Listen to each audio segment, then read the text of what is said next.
Good day, everyone. Welcome to the video podcast Energy Transition Ensuring a Green Future in San Andres. My name is David Alejandro Zapata, and I'm in charge of project management. Today, we have three special guests who will have shared insight of the challenges, alternatives, and possible solutions that San Andres will face. And not to have a more concrete, we have Daniel Torres Garcia, our renewable energy researcher. Then we have David Alejandro Zapata Cardoso, our investor and financial analyst. And finally, we have Diana Carolina Vega, our Minister of Environment. So I'm going to start with Daniel, who is talk about this project and why is this important this to develop this project. Daniel, talk about that, please. Okay, thank you, David. It's a pleasure for me. Okay, currently, San Andres Island relies almost entirely on fossil fuels, especially diesel for electricity generation. This dependency leads to high cost and environmental concerns. Switching to clean energy like a solar panels will reduce CO2 emissions, protect ecosystem, and prevent the climate change effect like rising sea levels. This transition will help to San Andres have a cleaner and more sustainable future, David. Daniel, I have a question. Who do you proposals of this project are related to other SDGs for San Andres? Yes, of course. The solar energy project in San Andres supports many SDGs, not just the SDGs 7.2. It increased jobs in solar energy, is SDG 8, and improve infrastructure by modernizing the grid, SDG 9, clean energy, reduce air pollution, and support sustainable tourism, SDG 11. Most importantly, it lowers CO2 emission and protect marine ecosystem, helping climate action, SDG 13. By connecting energy transition with these SDGs, San Andres can grow sustainable while protecting its natural resource and its economy, David. Okay, this is not only about proposed environmental impact, there is also economic, social, and cultural implication. So, for that reason, here is David Zapata Cardoso to face about the key challenges related to affordable and clean energy. So, please, David, go on. Okay, thank you, David San Andres. Faces several challenges in achieving SDH 7.2, which aims to substantially increase the share of renewable energy by 2030. As an investor in renewable energy, I see three main obstacles. The first one is the high dependence on fossil fuels. Currently, San Andres relies almost entirely on import diesel for electric generations. This dependency not only leads to high electricity prices, but also makes the island vulnerable to supply chain disruption and price fluctuation in the global oil market. Second one is the limited infrastructure by renewable energy. So the existing grid is outdated and not optimized for integrating renewable sources like solar power. Upgrading time infrastructure requires significant investment. And the third point, the last one is the financial barriers. The upfront cost of installing solar panels and battery storage system is substantially while solar energy becomes more cost effective over time. The initial capital investment can be a major barrier, especially without strong government incentives and international funding support. Carrying out the project is not an easy task and it requires the involvement of many countries' leading industrial sector. So please, Daniel, I'm back to you. If you're, from your perspective, could you tell us about the main practices and solutions that have been effectively implemented in this context? Yes, David. About the analytics perspective, one of the most effective clean energy solution is replacing diesel power with solar energy. In some places, national government and local administration have founded solar projects to show their real potential. A great example is at Tiu Island in Samoa, where 100% of the energy now comes from the solar power. Before, the 600 resident depends on the diesel generation, but now a solar farms with around the 5,000 of panels and 60 power banks provide all their electricity. This battery fully recharge in 7 hours and can power the island for 3 days without sunlight. This project prevent around the uh, 3,000 metric tons of CO2 emission per year, providing that solar energy is a reliable and clean alternative for isolate communities like San Andres. David. Okay, thank you very much for your participation, researcher. So I'm gonna move on to our Minister of Environment. Minister, is very important to have you here in this place. I'm very concerned about what is the role of the government and local organization, and what is the should play promoting affordable and clean energy. Okay, David, the government and organizations play an important role in clean energy. They finance and organize projects to support renewable energy and reduce fossil fuel use.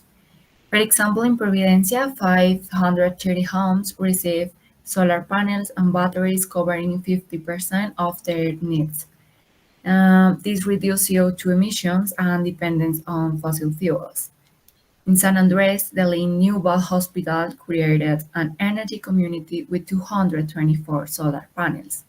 This provides 20% of its energy, lowers costs, and is a model for future projects. Also, the Ministry of Mines and Energy has saved energy and reduced CO2 emissions.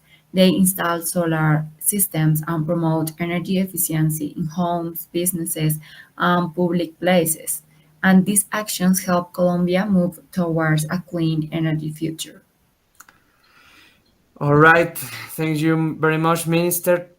So with all that information, I'm going to pass to the proposed solution. So David Zapata is going to talk about the cost and the long-term benefits about investing in solar energy. So please go on, David. Yeah, Sun Island has a high potential for solar energy due to the geographical allocation. Implementing photovoltaic system could generate approximately 51,000 kilowatts annually, leading to substantial savings. Investing in solar energy could save the island up to 60 billion Colombian pesos annually and reduce around 32,000 tons of CO2 emissions each year.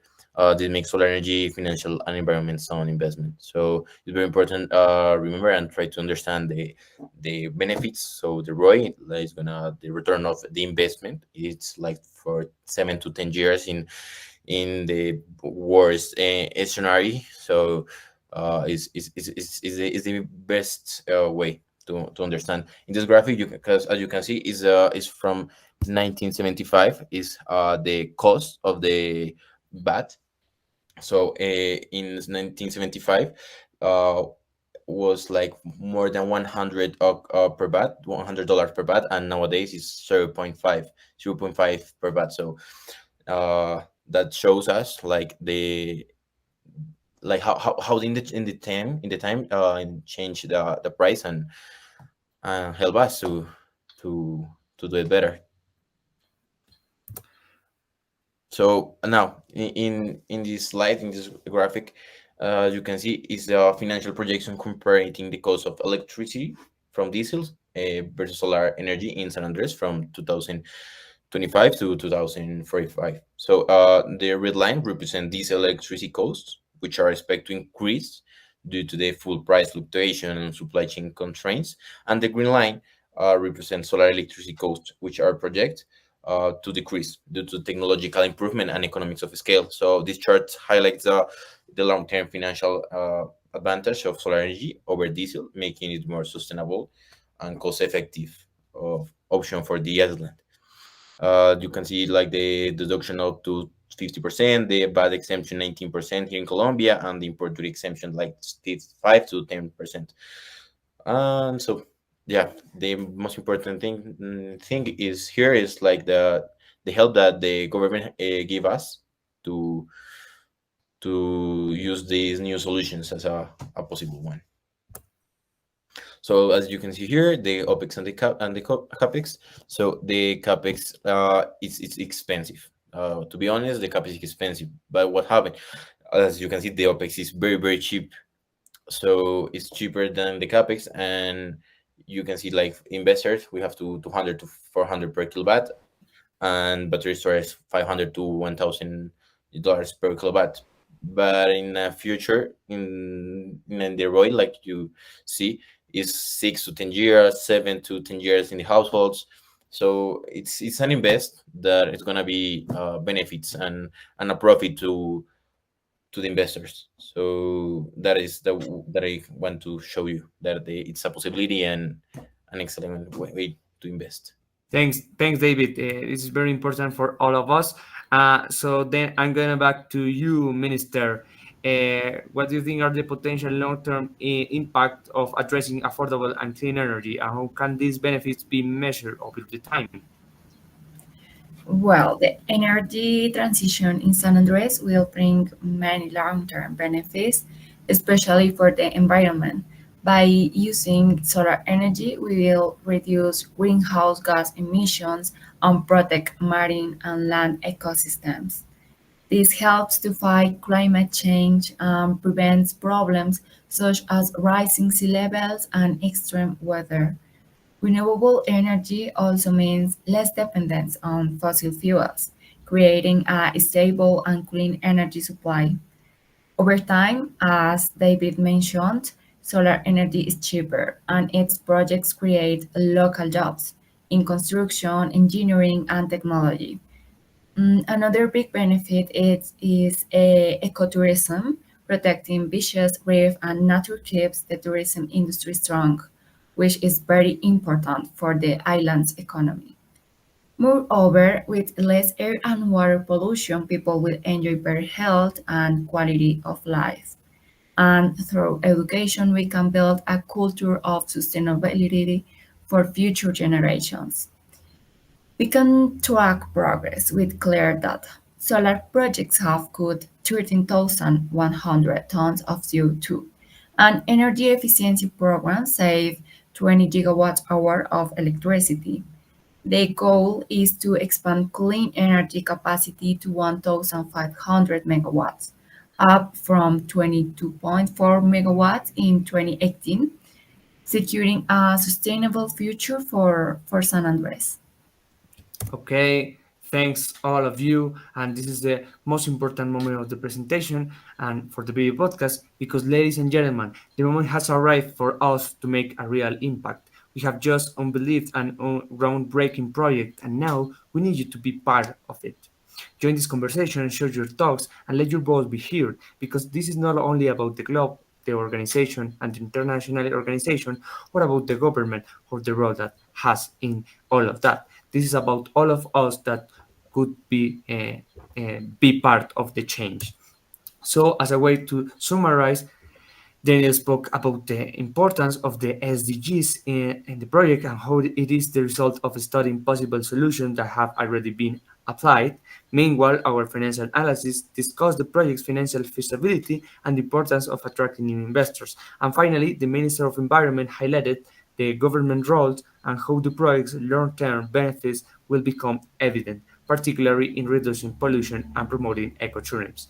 Thanks all of you for being part of this for this project and for your recommendation. So yeah, that's it. Thanks to you. Thank you, David, for the invitation. Thank you so Thank you, much. thank you so much, Gary. Okay, goodbye. Thank you. Bye-bye. Bye.